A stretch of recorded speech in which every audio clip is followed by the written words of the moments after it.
नमस्कार, supply chain India के इस एपिसोड में आपका स्वागत है।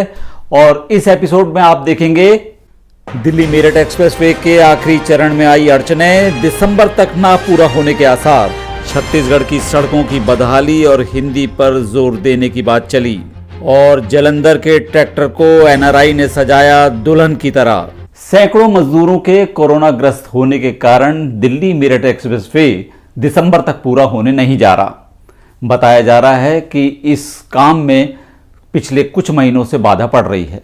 यह है दिल्ली मेरठ एक्सप्रेसवे, एक ऐसा मॉडर्न हाईवे जिस पर 14 लेन पर वाहन दौड़ेंगे, और जब यह बनकर तैयार हो जाएगा तो दिल्ली से मेरठ पहुंचने का 4 घंटे का रुला देने वाला रास्ता लोगों के चेहरे पर मुस्कुराहट ला देगा।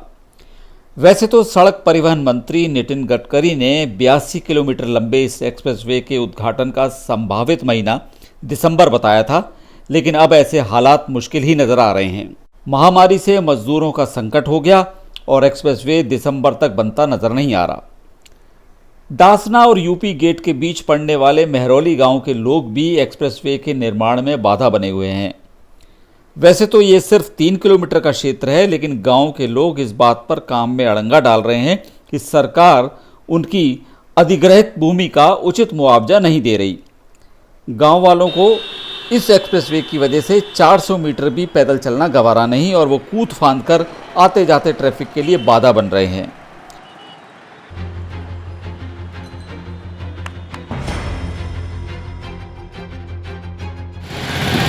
चाचा, आप इतना रिस्क क्यों लेते हो? हाँ, नीचे गिरेगा तो क्या होगा आपको? हालांकि पैदल चलने वालों के लिए अलग से रास्ता बनाया गया है, लेकिन लोग हैं कि एक्सप्रेसवे पर ही चल रहे हैं। अराजकता का ये माहौल है कि खाली स्थानों पर ट्रक खड़े होने लगे हैं और लोगों ने इसे ड्राइविंग सीखने का मैदान समझ लिया है। आसपास के गांव के साइकिल सवार तो ग्रेटर नोएडा औद्योगिक क्षेत्र जाने के लिए इसे शॉर्टकट बना डाले हैं। और अब बात करते हैं श्रमिक राम जी से, जो इटावा से हैं और यहाँ पर काफ़ी समय से निर्माण कार्य में जुटे हुए हैं। ये करने में तो अगर ये वाला डरवाऊंगा ना, रोडी वाला, हाँ, ये तो लग जाएंगे लगभग 3 घंटे, दोनों गाड़ी खाली कराने में, लेवल करने में। अच्छा, उसके बाद ये लगाना पड़ता है? नहीं, ये पहले ही लगाना पड़ता है। अच्छा, ये पहले लगा के उसके बाद बीच में डालते हो? हाँ। अच्छा अच्छा, ये कितना दिन लगता है ये सूखने में? सूखने में 3 घंटे। नहीं, ये कब निकालते हो? 3 घंटे के बाद निकालते हैं क्या? हाँ। बस उतना ही है? 3 घंटे में इतना मजबूत हो जाता है? इसका अंदर वैसे है ना, वो ये हार्ड मसाला होता है ज्यादा। हाँ, रेडीमेड मिक्स आता है। हाँ। अच्छा, 3 घंटे में निकल सकते हैं आप? निकाल सकते बाप रे बाप। मतलब दिन में कितना किलोमीटर करते हैं आप लोग? दिन में तो एक ही बना पाता हूँ। एक किलोमीटर बन पाते हैं? नहीं, एक ही बना पाता हूँ। एक ही? ऐसा है ना, खींचना पड़ता है, वहाँ भारी प्लेट है। हाँ, टाइट भी आगे नहीं है ना। अच्छा, आप हाथ से उठा के लेके आते हो, नहीं से क्रेन का लेके आना पड़ता है? हाथ से उठाता हूँ। ट्रकों की लोडिंग और अनलोडिंग का काम देख रहे स्थानीय निवासी राम कुमार जी से एक मुलाकात। ये काम करता हूँ मैं तो। अरे यार, जब गाड़ी नहीं चलता है तो क्या करेंगे? सब बंद था ना। बैठे थे घर। हाँ, बैठे थे घर। बैठे थे और क्या करते हैं बताओ। अच्छा, घर ही बैठे थे, लेकिन घर बैठने से भी हालत खराब हो गई। हाँ, बड़े बाबूजी, हाँ, मैंने कहा 2 पैसा का हिल्ला ही कर लें। हाँ, आटे की गाड़ी आ रही है तो आटे की गाड़ी पे जाकर कोई दिन खाली ना गया हमारा, लॉकडाउन में भी। बाबूजी करते रहे। सुबह कितना बजे आते हो आप? मैं बाबूजी अब 7 बजे आया। 7 बजे? कितना बजे तक आप बैठेंगे? हम तो 1-2 बजे तक बैठेंगे। खाना के लिए घर जाएंगे और किधर भी ना, जो भी लेके ढाबा में खाना खा लेते आप? नहीं, यहीं खा लेते हैं, बाहर ही खा लेते हैं, जब घर नहीं जाते। घर तो शाम को जाते हैं। अच्छा। 17 सितंबर को पूरी दुनिया में ड्राइवर्स डे मनाया जाता है, और हमने इस मौके को चुना उनके मन की बात सुनने के लिए। कितना क्लास तक पढ़ी है आप? BSc। अच्छा, BSc करने के बाद भी आप ड्राइवरी क्यों चूज किया आपने? मेरी जिंदगी में 2 ही चॉइस थी, या फिर ड्राइवरी या इंडियन आर्मी। अच्छा, इंडियन आर्मी में मौका नहीं मिला? उसमें मैंने कोशिश करी, लेकिन मुझे मालूम है गाड़ी चलाना इतना आसान नहीं है। ये पावर स्टीयरिंग है ना? ये कौन सा है? टाटा है, लेलैंड है? अच्छा, अब सब गाड़ी चलाया होगा। देखो, ये BS4 है। हाँ? अच्छा ठीक है आप नो पावर स्टीयरिंग मतलब आप नो बेल्ट ही नहीं है ये गाड़ी में? बेल्ट है? अच्छा ऊपर रख अरे यार वो मतलब बेल्ट तो सीट में होना चाहिए ना? सीट में फिट नहीं कर रखी है, वो अलग है, अपना सिस्टम अलग। अच्छा जब भी आप सिटी के अंदर घुसते हो पुलिस वाला देखते हो जब भी पहन लेते हो? कभी पहनते नहीं। अरे यार परिवार का कोई चिंता करते हो नहीं करते हो आप लोग? हाँ पुरानी गाड़ियों में नहीं किया जो अब बनी है ना, अब बन रही है। हाँ 6 महीने ये में DS4 इतना पुराना गाड़ी है ये? हो गया 2-2.5 साल की गाड़ी होगी। हाँ 2 साल की है। 2 साल का गाड़ी, 2 साल का गाड़ी में भी ये कुछ मतलब ये बेल्ट नहीं पहना है, बेल्ट नहीं बनाया है। वो अभी हाँ पहले बॉडी वालों ने किया नहीं, चलते हैं तब लगाते हैं। अभी नई वाली गाड़ियों में आ रही है। चलो मैं उस तरफ आता हूँ, उस तरफ आता हूँ। अच्छा आप कौन सा गाड़ी टाटा चलाते हो लेलैंड चलाते हो? गाड़ी कोई सा भी दे दो, आयसर दे दो, टाटा दे दो, लीलैंड दे दो, भारत बेंज दे दो, कोई से भी दे दो गाड़ी। उम्र कितना है आपका लगभग? मेरा 32 साल की उम्र हो गई। अच्छा मतलब आप बोल रहे इतना गाड़ी चला लिया, सबसे अच्छा गाड़ी आई मीन टॉप कौन सा गाड़ी आप जो चलाया? सबसे टॉप टाटा है। टाटा के बाद कौन सा वाला है? लीलैंड, फिर लीलैंड है। लीलैंड आ जाता है। अच्छा टाटा और लेलैंड का बराबर है। दोनों का अंतर कुछ नहीं है? नहीं अंतर नहीं है, बराबर ही है। सम बराबर ही। हाँ, आपको कौन सा गाड़ी पसंद है? तो मेरे को टाटा पसंद है। अच्छा आपको? ओ भैया ओ देख के भैया ओ देख। आपको मेरे को तो खैर सभी अच्छी लगती है। सभी अच्छे, लेकिन आपको चार्ज दिया तो कौन सा लेगा आप? खरीदना तो है नहीं। नहीं खरीदने की बात नहीं कर रहा हूँ, सी मालिक बोल रहा है चलो यार मेरे पास टाटा भी है, लेलैंड भी है, आइशर भी है, अभी फिलहाल में आइशर ले लेगा। अच्छा बताओ लाइक सब लोग ये भारत बेंज के बारे में बात कर रहे हैं, आप लोग का मतलब आपका सर्कल में क्या बोल रहे हैं भारत बेंज के बारे में? भारत बेंज नहीं, अपने समझ से बाहर है गाड़ी, वो सही नहीं है। आपका समझ के मतलब क्या, क्यों आपका मतलब क्या, उसका स्पेयर पार्ट नहीं मिलता है और न ड्राइवर के बस की रहती है। अगर अभी वही हाल है पहले जो आइसर का था ना, अभी तो आइसर का ठीक हो गया। पहले जो आइसर का हाल था, कहीं मिस्त्री मिल है कहीं नहीं है, वही भारत बेंज का भी भारत बेंज का यही है ना, हर जगह तो सामान नहीं मिलता है और हर जगह मिस्त्री नहीं मिलता है।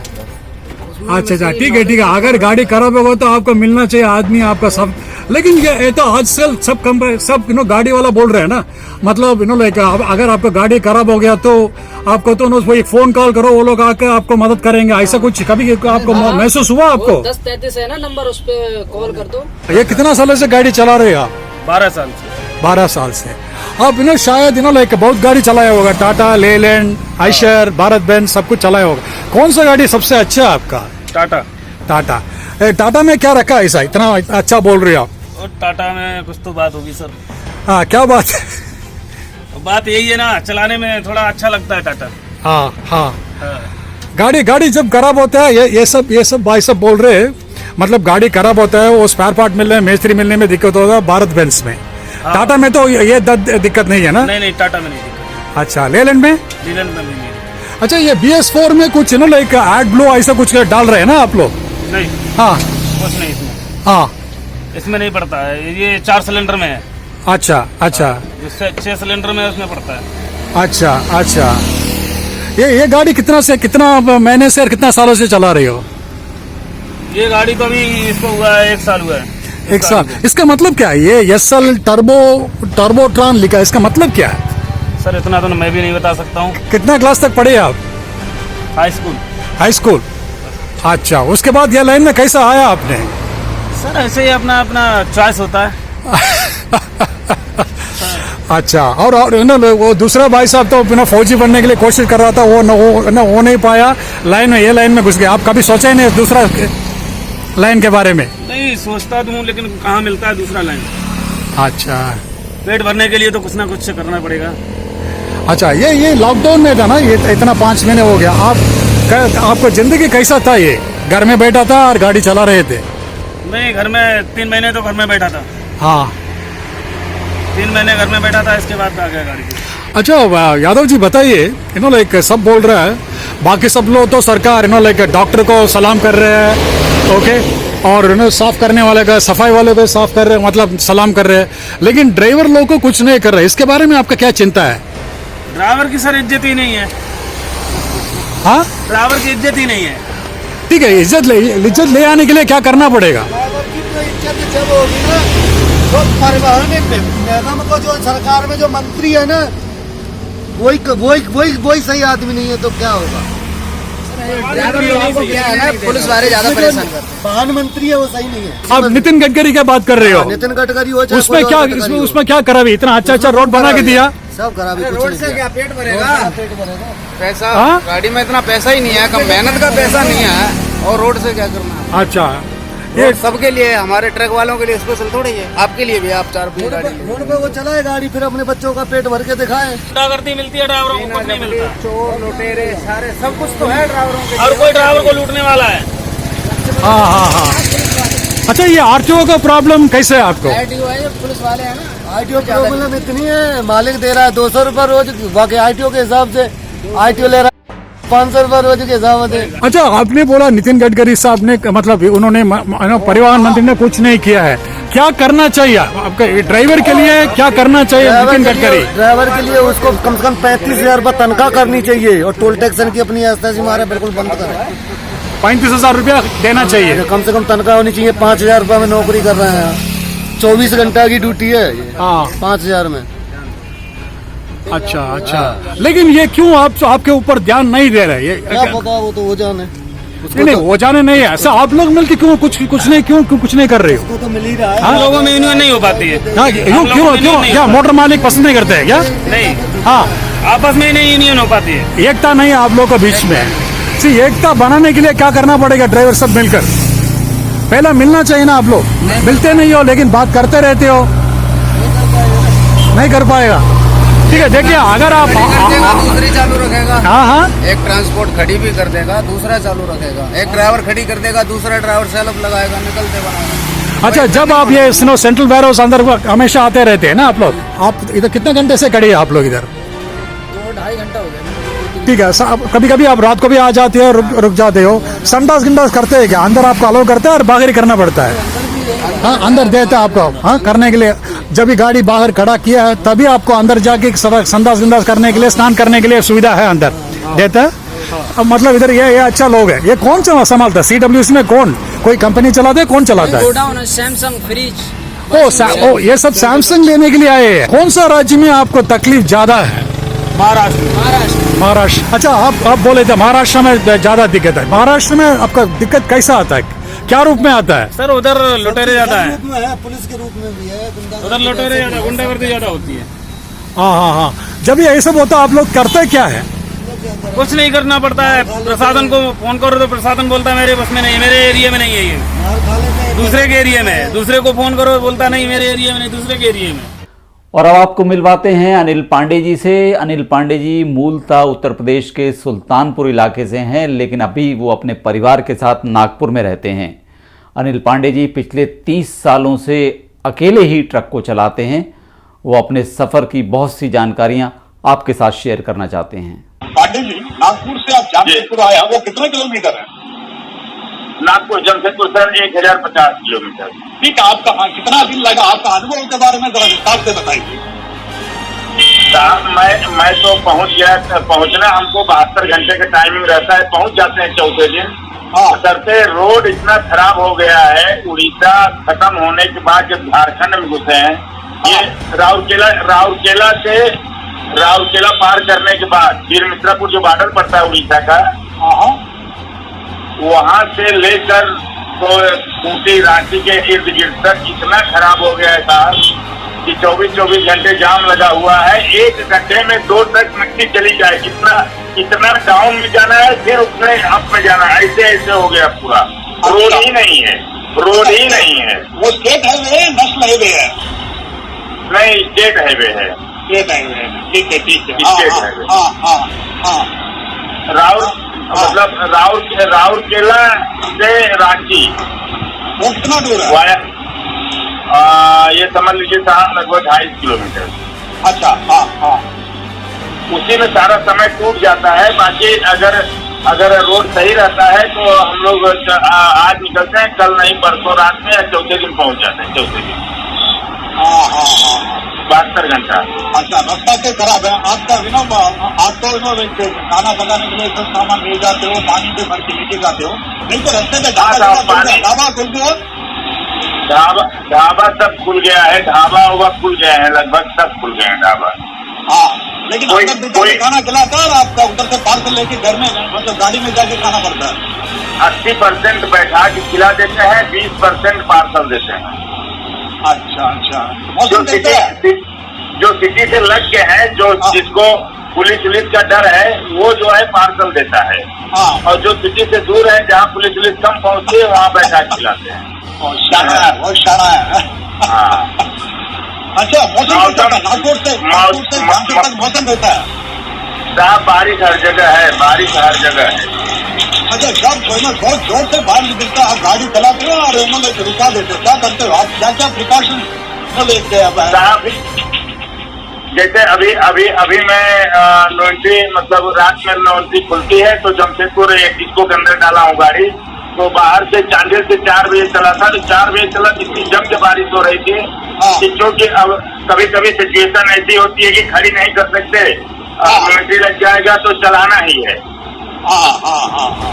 तो उस पीरियड में मजबूरी है, चलाना है, चाहे पानी, क्योंकि साहब ज्यादा पानी गिरने से जो गड्ढे हैं रोड पे, उसमें पानी भर जाता है, समझ में नहीं आता बड़ा गड्ढा है कि छोटा गड्ढा है, किधर से निकालें गाड़ी, किधर से ना निकालें। अच्छा अच्छा, और अगर प्लेन है, कुछ दिखाई समझ में आ रहा है तो चलाते हैं, लेकिन अगर सिचुएशन ऐसी है कि नुकसान हो सकता है चलाने से, तो खड़ी कर देते हैं। अच्छा अच्छा, हाँ, खड़ी करने की जगह होनी चाहिए। अब कहाँ खड़ी करेंगे, रोड पे खड़ी करना ठीक है, अगर ढाबे पे पहुंच गए, पंप है या लगाने की जगह है तो खड़ी कर देंगे सुरक्षित। तो ये थे अनिल पांडे। और अब पूरे देश में इन दिनों हिंदी पखवाड़ा मनाया जा रहा है। हमारे साथी उल्लास अंबेगांवकर ने इस मौके पर एक संदेश आप लोगों को दिया है। कुछ दिन पहले एक मुलाकात कुछ लोगों से हुई मेरी।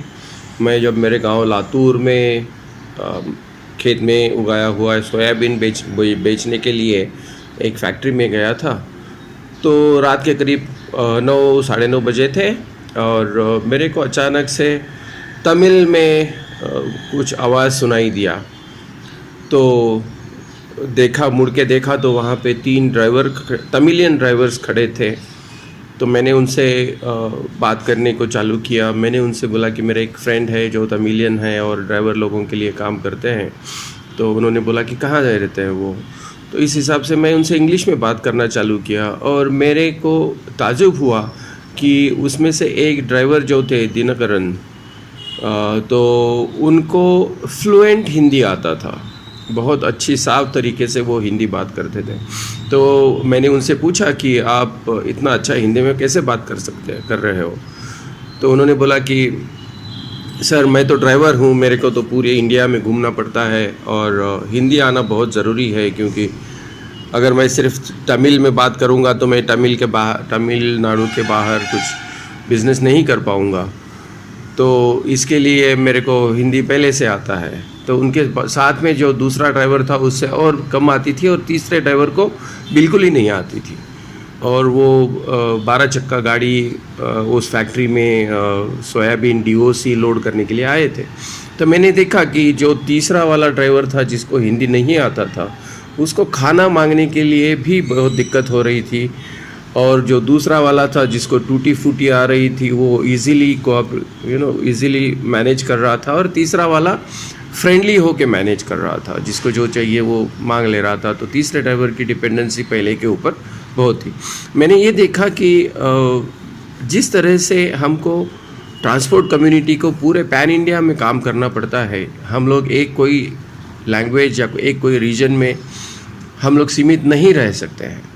तो मेरी तमिलियन सभी भाई बहनों से यह रिक्वेस्ट है, ड्राइवर भाइयों से, मेरे को कोई दूसरे लोगों से लेना देना नहीं है, पॉलिटिशियन से तो मैं काफ़ी दूर रहता हूँ, मगर ट्रांसपोर्टेशन लाइन में जो भी बिज़नेस वाले हैं या जो भी ड्राइवर्स हैं, उनको अपने रोजी रोटी के लिए, अपने धंधे के लिए हिंदी सीखना, टूटी फूटी हिंदी सीखना, कम्युनिकेशन के हिसाब से, एक दूसरे को बातचीत करने के हिसाब से, और हरासमेंट जो हो रही है उससे बचने के हिसाब से काम चलाऊ हिंदी आना बहुत ज़रूरी है। मेरी सभी ट्रांसपोर्ट भाइयों से रिक्वेस्ट है, ट्रांसपोर्टरों से रिक्वेस्ट है तमिल से, कि उन्हें और उनके ड्राइवर लोगों को हिंदी सीखना बहुत ज़रूरी है। और अंत में आपको ले चलते हैं पंजाब के शहर जलंधर, जहां पर कनाडा के एक एनआरआई ने अपने ट्रैक्टर पर $10,000 लुटा दिए हैं।